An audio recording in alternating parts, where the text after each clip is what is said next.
Hello everyone, आज हम 20th सम करेंगे। हमने स्पीयरमैन की जो मेथड है उसके सम स्टार्ट किए थे। अब स्पीयरमैन के मेथड है उसी के सम्स हमको करने हैं। लेकिन पहले क्या होता था कि हमको जो रैंक्स हैं वो दिए गए होते थे, लेकिन कोई सम्स में ऐसा होता है कि रैंक्स दिए गए नहीं होते हैं, मार्क्स दिए गए होते हैं, फिर टोटल दिया गया होता है कि इतना जो भी कंक्लूजन है वो दिया गया होता है। तो उससे हमको क्या करना होता है, रैंक्स फाइंड करने होते हैं, हमको रैंक देने होते हैं, हमको जज बन के रैंक देने होते हैं। ठीक है, कभी कभी हमारे पास मार्क्स होंगे, कभी कभी हमारे पास दूसरी कुछ चीज़ होगी, कभी कभी हमारे पास प्रॉफिट होगा, कभी कभी हमारे पास लॉस होगा। तो उसके हिसाब से हमको क्या करना है, उसको रैंकिंग देनी है, रैंक्स देने हैं। आज हम सम देखें तो हमको ज़्यादा पता चलेगा कि to know the relationship between abilities of students of school in the subjects of statistics and accountancy. The teachers of both subjects have taken a sample of 8 students. The following information was collected. Teachers ने ऐसे information collect की है। Student है 1 2 3 4 5 6 7 8 9 7 8। Marks in statistics वो उसको x name दिया है, तो 78 36 98 25 75 82 90 62। एंड मार्क्स इन अकाउंटेंसी तो 84 51 91 60 68 62 86 and 55। Calculate the rank coefficient correlation coefficient between marks and statistics and marks of accountancy। तो हमको फाइंड करना है, उस पर हम अंडरलाइन कर लेंगे। अब सबसे पहले here n equals to 8, we are given quantitative variables, marks and 2 subjects. So first we have to assign the marks according to the marks obtained by students in 2 subjects. In statistics, a student with roll number 3 gets highest marks 98 and hence ranked 1। तो हमको क्या करना है, अब सबको ranks देने हैं। तो 98 जिसके मार्क्स है उसको हम फर्स्ट रैंक देंगे। अब इसी तरह से हमको मार्क्स देने हैं।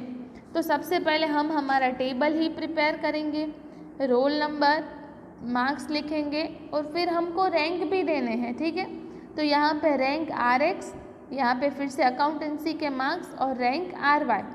और फिर तो हमारा जो फॉर्मूला है 1 - 6 सिग्मा d², क्योंकि स्पीयरमैन का एक ही फॉर्मूला है, वो आपके लिए बहुत बड़ा बेनिफिट है कि एक ही फॉर्मूला आपको याद रखना है। ठीक है, तो डी फाइंड करना है और d² फाइंड करना है। लेकिन सबसे पहले हम क्या करेंगे कि हम सबको रैंक देंगे। तो मार्क्स है, मार्क्स जिसको ज़्यादा होंगे उसको फर्स्ट रैंक देंगे और कम होंगे उसको लास्ट रैंक देंगे। तो ये इसमें से सबसे बड़ा कौन सा है नंबर, तो 98 सबसे बड़ा है, तो उसको हम फर्स्ट रैंक देंगे। उसके बाद 90 है तो उसको सेकंड रैंक देंगे। उसके बाद 82 है तो उसको थर्ड देंगे।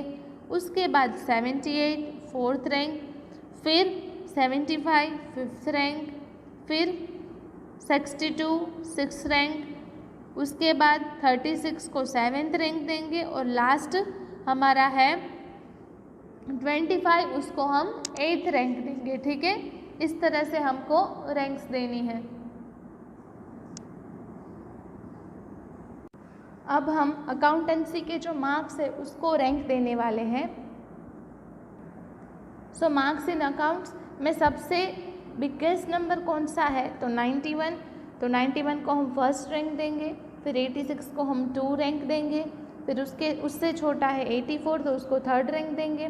उसके बाद है 68 तो उसको हम फोर्थ रैंक देंगे।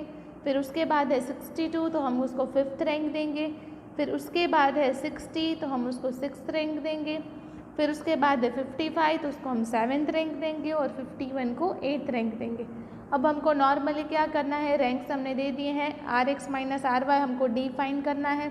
तो 4 - 3 = 1, 7 - 8 = -1, 1 - 1 0, 8 minus 6 equals to 2, 5 minus 4 equals to 1, 3 minus 5 equals to minus 2, 2 minus 2 0, 6 minus 7 minus 1। तो अब हमको सिर्फ डी स्क्वायर चाहिए, तो 1 का स्क्वायर 1, माइनस 1 का 1, 0 का 0, 2 का 4, 1 का स्क्वायर है 1, माइनस 2 का प्लस 4, 0 का स्क्वायर 0, माइनस 1 का प्लस 1। इसका हमको टोटल करना है डी स्क्वायर का, तो टोटल विल बी 12। एंड अब हमको फॉर्मूला में वैल्यूज पुट करनी है, r equals to 1 minus 6 sigma D square divide by N square minus 1। तो 1 माइनस 6 इंटू 12 हमारा डी स्क्वायर है, और 8 64 माइनस 1, तो 1 माइनस 72 डिवाइडेड बाय 504, 1 माइनस 0.14, तो आंसर विल बी 0.8571। तो उसको राउंड ऑफ करके हम 86 लिख सकते हैं।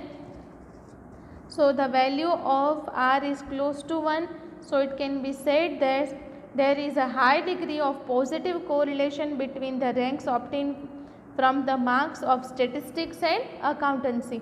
high degree of positive relation है दोनों में। if a student is having more marks in statistics then his marks in accountancy are also more। this may be not always happen for each student। सभी student के लिए ऐसा possible नहीं है कि स्टेट में मार्क्स अच्छे हो तो अकाउंट में भी मार्क्स अच्छा है, लेकिन स्टूडेंट की जो कैपेसिटी है वो असर करती है।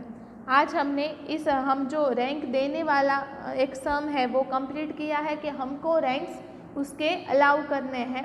इसी तरह का एक सम आपको होम असाइनमेंट में भी करना है, और टाइम टू टाइम जो है वो होम असाइनमेंट सबमिट करना है। Thank you.